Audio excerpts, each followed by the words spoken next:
Voltage लाभ ज्ञात करना है।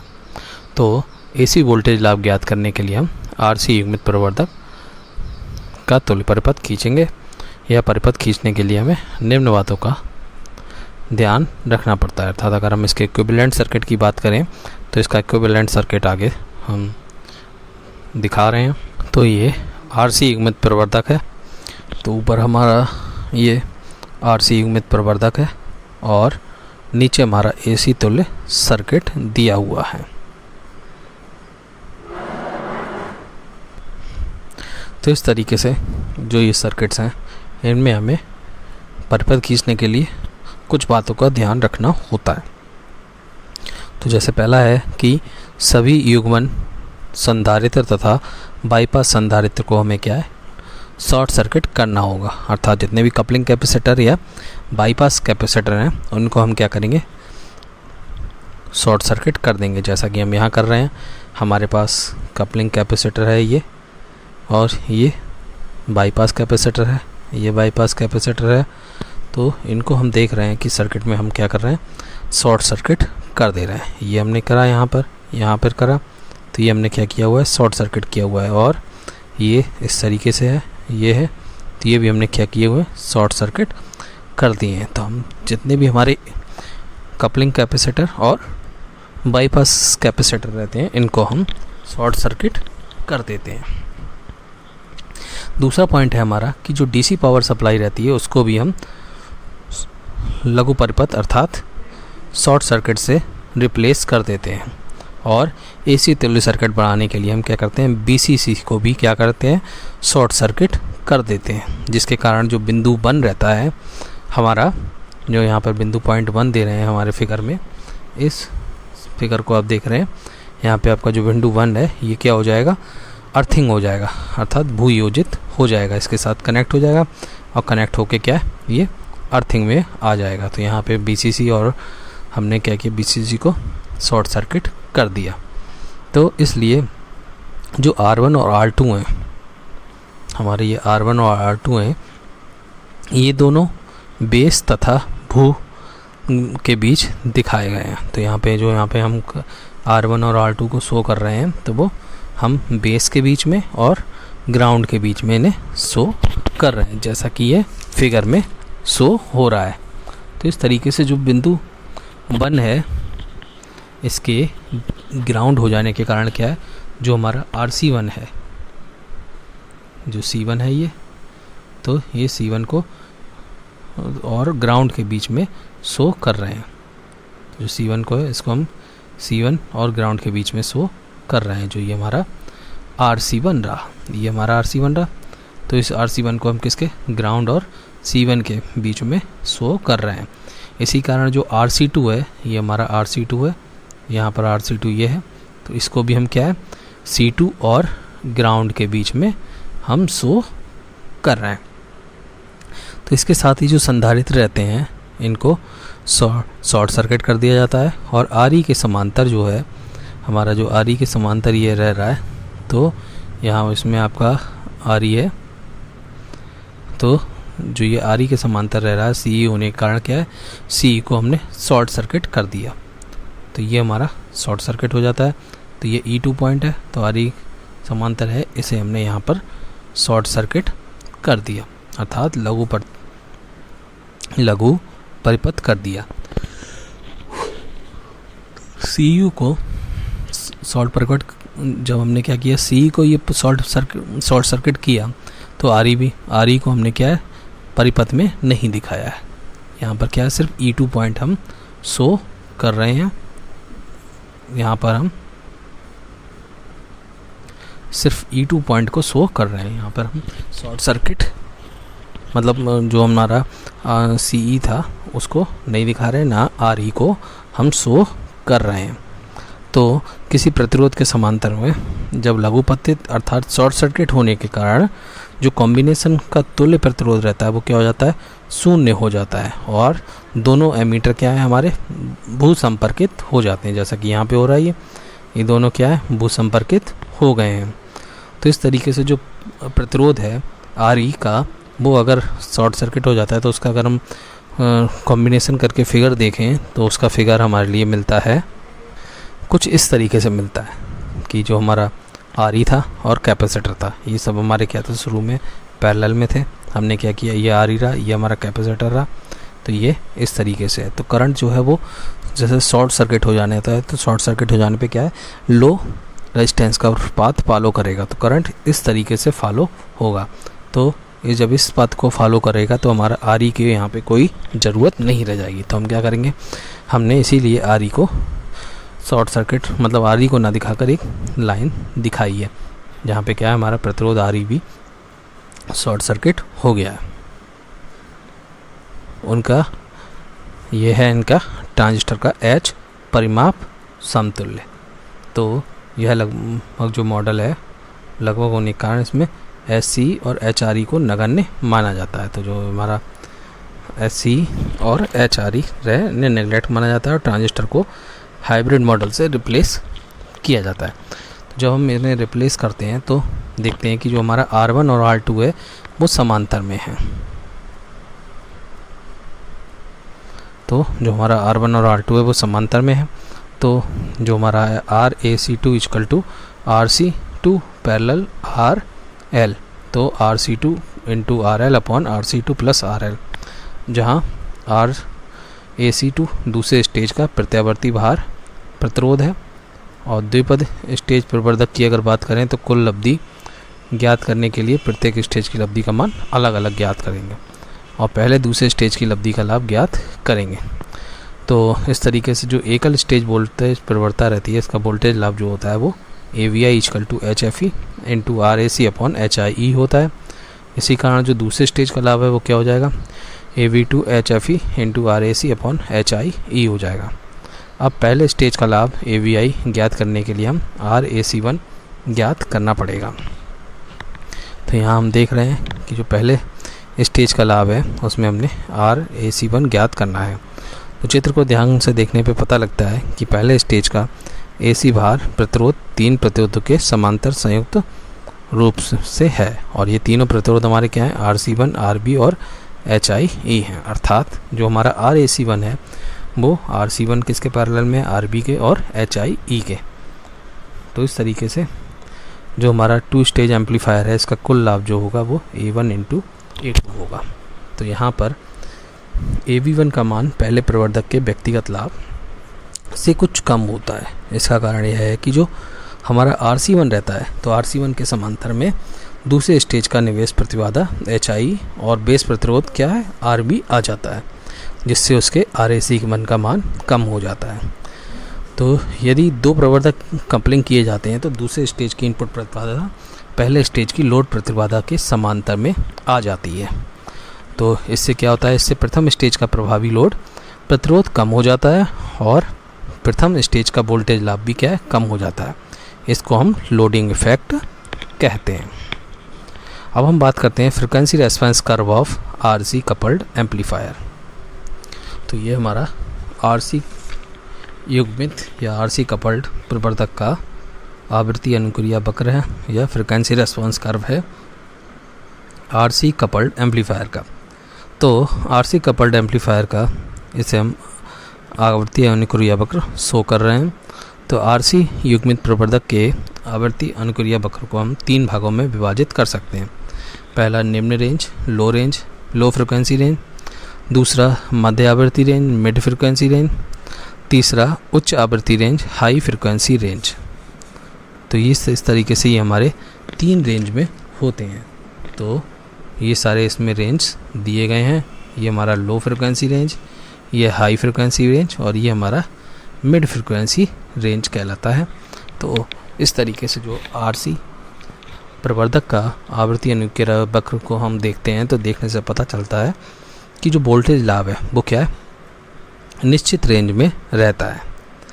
तो इस तरीके से हमारा जो वोल्टेज लाभ है वो निश्चित रेंज में रहता है, अर्थात मध्य अवधि रेंज में रहता है। जो ये मिड फ्रिक्वेंसी रेंज है इसमें रहता है और इस रेंज के लिए नियत ही रहता है।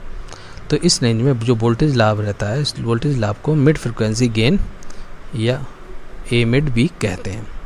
और कम आवृत्ति पर अर्थात निम्न आवृत्ति परास पर, लोअर फ्रिक्वेंसी रेंज पर, तथा बहुत अधिक आवृत्ति परास पर या उच्च आवृत्ति परास पर जो बोल्टा लाभ होता है वो क्या हो जाता है, कम हो जाता है। तो मध्य आवृत्ति रेंज जो कि लगभग 50 हर्ट्ज़ है, हमारी जो मध्य आवृत्ति रेंज है वो क्या है, लगभग 50 हर्ट्ज़ है और 50 हर्ट्ज़ से 20 किलो हर्ट्ज़ के तक होती है, जो कि होती है जिसमें वोल्टेज लाभ क्या है, नियत रहता है हमारा। तो इस तरीके से ये हमारा आरसी कपल्ड एम्पलीफायर का आवृत्ति अनुक्रिया वक्र है। तो इस तरीके से इसका जो मिडिल फ्रिक्वेंसी रेंज है इसमें ये सेम ही रहता है। अब हम बात करते हैं निम्न आवृत्ति पर वोल्टेज लाभ कम होने के कारण, कि आखिर जो निम्न आवृत्ति है उस पर वोल्टेज लाभ कम होने का क्या कारण है। तो why does the voltage gain falls at low frequency, निम्न आवृत्ति पर वोल्टेज लाभ कम होने के कारण। तो हम जानते हैं कि जो XC होता है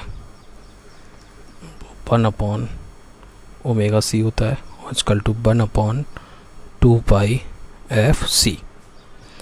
तो निम्न आवृत्ति रेंज पर जो गेन है उसके कम होने के मुख्यतः दो कारण रहते हैं। तो जो हमारा RC युग्मित प्रवर्धक रहता है या RC कपल्ड एम्पलीफायर रहता है, इसमें दो स्टेजों को जोड़ने के लिए संधारित्र हम CC अर्थात कपलिंग कैपेसिटर CC का यूज करते हैं। तो मध्य आवृत्ति रेंज में अर्थात जो आवृत्ति अधिक होने के कारण जो हमारा कपलिंग कैपेसिटर रहता है इसका प्रतिघात क्या होता है, कम होता है और हम इसे शॉर्ट सर्किट मान लेते हैं। लेकिन जो निम्न आवृत्ति रेंज है इसमें आवृत्ति का मान इतना कम होता है जिसके कारण जो क्या है, प्रतिघात अत्यधिक हो जाता है और जो युग्मन संधारित्र है इसके प्रतिघात अधिक होने के कारण क्या है, उस पर वोल्टेज ड्रॉप होता है। इससे सिग्नल का लॉस होने लगता है और लाभ घट जाता है। तो इस प्रकार यदि इनपुट पर DC सिग्नल दिया जाता है तो क्या होता है, प्रतिघात अनंत हो जाता है, क्योंकि जो डिक्शनरी सिग्नल रहती है इसकी आवृत्ति शून्य होती है और आउटपुट वोल्टेज शून्य हो जाएगा इसके कारण। तो इस प्रकार से जो आवृत्ति रहती है उस आवृत्ति को निम्न आवृत्ति रेंज में कम करने पर क्या है, आउटपुट वोल्टेज और वोल्टेज लाभ कम होने लगते हैं। तो पहला कारण ये हो गया। दूसरा कारण है कि जो एमीटर रहता है ये संधारित्र CE का कार्य एमीटर धारा से जो AC घटक होते हैं उनको बाईपास करना होता है। तो यदि सिग्नल की आवृत्ति जो है मध्य परास में अर्थात मिड फ्रिक्वेंसी में होती है तो CE का जो प्रतिघात है, जो CE का प्रतिघात है वो 1/2πfc कम हो जाता है और यह क्या है, AC को बाईपास कर देता है। लेकिन यदि जो सिग्नल रहती है इसकी आवृत्ति निम्न फ्रिक्वेंसी रेंज में है तो क्या होता है, जो CE का प्रतिघात है वो बढ़ जाने से वह AC घटकों को पूरी तरह से बाईपास नहीं कर पाएगा। अर्थात जो AC घटक का कुछ भाग रहता है वह एमीटर प्रतिरोध RE से क्या प्रभावित होने लगता है। तो इस कारण जो प्रवर्धक का शुद्ध गेन है अर्थात नेट गेन है वो कम हो जाएगा और इस प्रक्रिया को क्या ऋणात्मक धारा फीडबैक या नेगेटिव करंट फीडबैक भी हम कहते हैं। तो इस तरीके से ये कारण थे दोनों हमारे जो इस प्रक्रिया को ऋणात्मक धारा फीडबैक भी कहते हैं। तो मतलब ये जो कारण थे जिसके कारण क्या वोल्टेज लाभ कम होता है। एक तो जो हमारा RC कपल्ड एक तो कि जो ये लो फ्रिक्वेंसी रेंज के कारण होता है। अब जो हमारा हाई फ्रिक्वेंसी रेंज रहती है तो उच्च आवृत्ति रेंज के लाभ के कारण उच्च फ्रिक्वेंसी रेंज में लाभ कम होने के क्या कारण रहते हैं। तो ये हम बात करेंगे उच्च आवृत्ति रेंज में लाभ कम होने के कारण। तो हम जो ये फिगर देख रहे हैं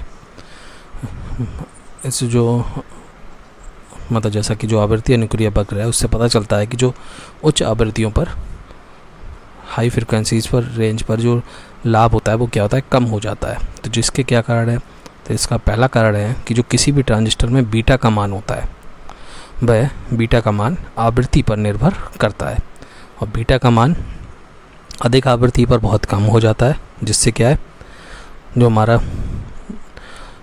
प्रवर्धक का लाभ है वो क्या है बहुत कम हो जाता है। तो जैसे कि फ्रिक्वेंसी यहाँ पे क्या अधिक हुई तो बीटा का मान कम हो गया, और कम फ्रिक्वेंसी पे बीटा का मान अधिक था। तो इस तरीके से जैसे फ्रिक्वेंसी अधिक हुई तो अधिक फ्रिक्वेंसी पे बीटा का मान कम होने लगा। तो कम होने से क्या है प्रवर्धक का लाभ भी कम हो जाता है। और दूसरा कारण है कि जो हमारा ट्रांजिस्टर होता है इसमें दो संधियाँ होती हैं, और इन संधियों पर जो डिप्लेशन रीजन होता है, इस डिप्लेशन रीजन के कारण ट्रांजिस्टर के तीनों टर्मिनलों के बीच धारिता उत्पन्न हो जाती है। इसे हम इंटर इलेक्ट्रोड या अंतरा इलेक्ट्रोड धारिता भी कहते हैं। तो इस धारिता को समाप्त नहीं किया जा सकता। तो जो कैपेसिटेंस रहता है CBC ये बेस और कलेक्टर के बीच में होता है, इसलिए यह इनपुट को आउटपुट से जोड़ देता है। आवृत्ति अधिक होने पर क्या है जो हमारा CBC का प्रतिघात है वो अत्यंत कम हो जाता है। हमारे CBC का प्रतिघात अत्यंत कम हो जाता है और लाभ कम हो जाता है। तो CBE का जो प्रभाव है वो इनपुट साइड में होता है, अर्थात जो हमारा CB का जो प्रभाव है वो हमारा इनपुट साइड में होता है, और जो हमारा ये CBC रहता है ये CBC बेस और कलेक्टर के बीच में होता है। तो इसलिए यह इनपुट को आउटपुट से जोड़ देता है, और आउटपुट अधिक होने के कारण क्या CBC का, तो इस तरीके से जो CB रहता है इसका प्रभाव इनपुट साइड में होता है, और अधिक आवृत्ति पर इसका प्रतिघात कम हो जाता है, जिससे प्रवर्धक की इनपुट प्रतिबाधा क्या है घट जाती है। और तीसरा पॉइंट है कि जो प्रवर्धक परिपथ रहता है इसकी संयोजक तारों के बीच की में भी कुछ संधारिता होती है। इस धारिता को हम अंता बैरिंग धारिता कहते हैं, और मध्य आवृत्ति परास में इसका प्रभाव पता नहीं चलता, क्योंकि इसका मान बहुत कम होता है, लगभग 5 से 20 पिकोफैरड होता है। लेकिन जो उच्च आवृत्ति रहती है उस पर यह महत्वपूर्ण हो जाता है कि इनका प्रतिघात बहुत कम हो जाता है, जिससे लाभ भी क्या है कम हो जाता है। तो अगर हम बात करते हैं gain of RC coupled amplifier remain almost flat at mid frequency, अर्थात मध्य आवृत्ति रेंज में लाभ लगभग एक सार रहता है। तो gain of RC coupled amplifier remain almost flat at the mid frequency. तो जो सामान्यतः हमारा जो RC कपल्ड एम्पलीफायर रहता है इसकी मध्य आवृत्ति रेंज लगभग 50 हर्ट्ज से 20 किलो हर्ट्ज तक होती है, और मध्य आवृत्ति रेंज में RC जो कपल्ड एम्पलीफायर रहता है इसका वोल्टेज लाभ फ्लैट रहता है, अर्थात एक सार रहता है। जैसा कि हमने अभी पीछे पढ़ा था कुछ इस तरीके से था, ये हमारी मिड रेंज थी और ये हमारी लो फ्रिक्वेंसी रेंज और हाई फ्रिक्वेंसी रेंज थी, तो इसमें फ्लैट रहता है। तो इस आवृत्ति रेंज में जो परिपथ से जुड़ी धारिता का मान रहता है वो बदलने पर भी क्या है आउटपुट वोल्टेज लगभग अप्रभावित रहता है। इस आवृत्ति रेंज में कपलिंग धारिता CC का प्रतिघात ओमेगा CC का मान बहुत कम होता है, और आवृत्ति बढ़ने पर यह प्रतिघात क्या है घटता है, जो कि लाभ को बढ़ाने का प्रयत्न करता है। लेकिन जो आवृत्ति है इसके बढ़ने पर यह प्रतिघात प्रथम स्टेज के लोडिंग को बढ़ा देता है, जिससे लाभ घट जाता है। ये दोनों फैक्टर लगभग एक दूसरे को देते हैं, जिससे जो मध्य आवृत्ति रेंज है इसमें प्रवर्धक का वोल्टेज लाभ लगभग नियत रहता है। इस आवृत्ति में रेंज में ट्रांजिस्टर की जो आंतरिक धाराओं के प्रतिघात है वह बहुत अधिक हो जाते हैं, क्योंकि स्वयं ये धारिताएँ बहुत सूक्ष्म में होती हैं, क्योंकि इन धारिताओं की जो तुल्य धारिता प्रतिरोधों के समांतर में होती हैं, और इन प्रतिघातों की इस आवृत्ति रेंज में को हम नगण्य मान लेते हैं। इस तरीके से जो RC युग्मित ट्रांजिस्टर रहता है इस प्रवर्धक की मध्य आवृत्ति रेंज वह रेंज होती है जिसमें सभी धारितीय प्रतिघातों को उनसे संबंधित प्रतिरोधों की तुलना में नगण्य मानकर क्या है निगलेक्ट कर दिया जाता है। तो इस तरीके से ये हमारा जो मध्य आवृत्ति रेंज है इसका लाभ क्या है एक सार रहता है, और हम देखते हैं कि जो RC युग्मित प्रवर्धक है इसका लाभ मध्य आवृत्ति रेंज में ही रहता है। यह रेंज 50 हर्ट्ज से लगभग 20 किलो हर्ट्ज तक की होती है।